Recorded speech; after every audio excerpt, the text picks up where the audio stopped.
Kenneth B. Clark, a psychologist, educator, and strong advocate for the equality and advancement of African Americans. I chose Kenneth B. Clark because I am inspired by all of the extraordinary work he has accomplished.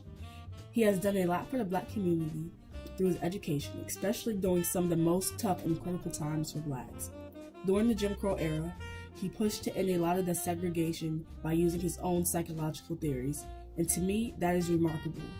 Kenneth B. Clark represents the diversity group for male African Americans.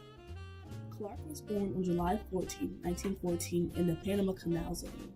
At the age of 4, him and his family moved to New York City for better opportunities. In 1931, Clark went to Howard University where he received his bachelor's in psychology and his master's by 1936. At Howard, he also met his wife, Mamie Phipps Clark, who also received her bachelor's and master's in psychology.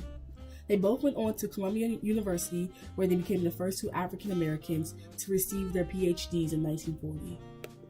During the 1940s, Clark worked at City College of New York as an assistant professor. During this time, he was also working on research concerning racism and the effects of segregated schooling. In 1946, him and his wife established the Northside Center for Child Development, which offered psychological services to poor and Black children of Harlem. There, him and his wife continued their research on self-identification in Black children. By 1950, the Clarks had published 5 articles on the subject and became nationally known for their work. Their research led to the famous doll experiments, which exposed internalized racism and how that affected the personal and psychological development of Black children.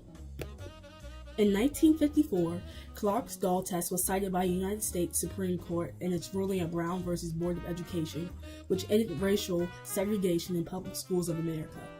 This was a huge significance for psychology because it marked the first time psychological research was cited in a Supreme Court decision. Since then, Clark has accomplished many achievements. He was given an opportunity to help reform the school system of Harlem after the desegregation of schools. He helped found Harlem's Youth Opportunities Unlimited and served as chairman. He was also the first Black president of the American Psychological Association. In 1960, he was the first African American to become a full-time professor at the City College of New York. After his retirement in 1975, him and his wife and children founded a consultant firm called Clark Phipps, Clark & Harris Incorporated, which went on to attract prestigious clients such as AT&T, Chemical Bank, and Consolidated Edison.